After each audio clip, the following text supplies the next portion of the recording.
We're here at the Campbell Tower today, where many BYU nursing students spend countless hours in their studies.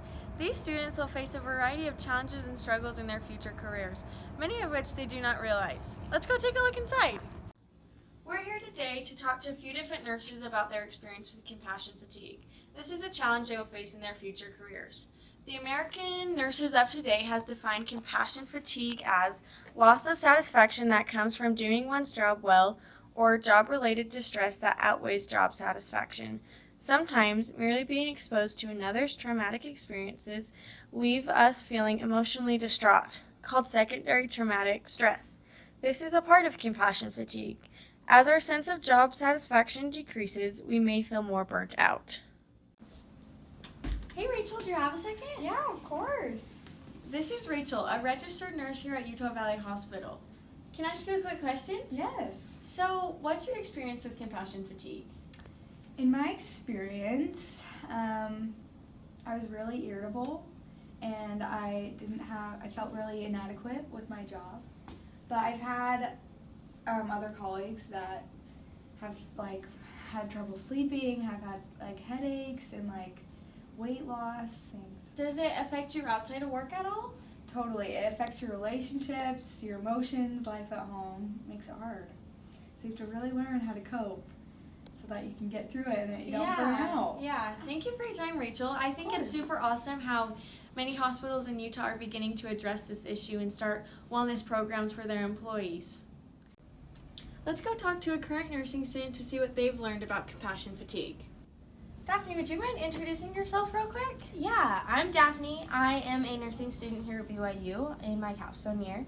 And something I kind of struggled with when I was looking into nursing as my career was compassion fatigue and just knowing if I'd be able to deal with it or handle it well. But something that I have been really blessed with in my studies is to learn not only how to take care of my patients, but also how to take care of myself.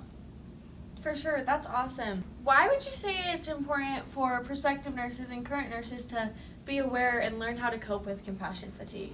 I think it's important just because nursing is such an amazing career, but it does come with its challenges, and being able to recognize those and learn how to cope with them well just guarantees that your patients get the best care that they possibly can.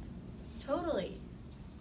Okay, we've talked to a few different nurses today about their experience with compassion fatigue and what they've learned and how to cope with it. This is Liza. She's had a lot of experience and worked for a nurse as many years. With all the experience you've had, what do you see is the effect of compassion fatigue on the modern nursing career today? I've worked as a nurse for a long time, as you were saying. Yeah.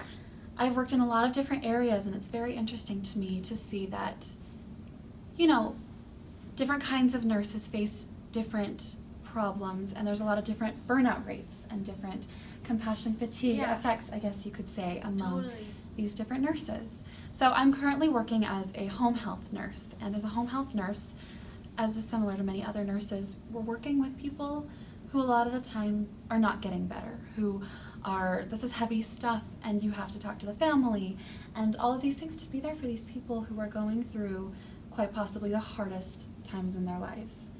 Right? Sure. So that really takes a toll on you.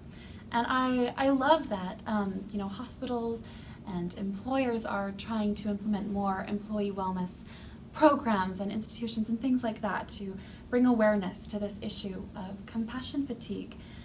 And the thing is that it's so important to be educated on this, to be working on it yourself, but at the same time, it's not an issue that's just going to go away and that we can necessarily solve. It's something that nurses have to actively be dealing with every single day so that they can be as well as possible, provide the best patient care as possible.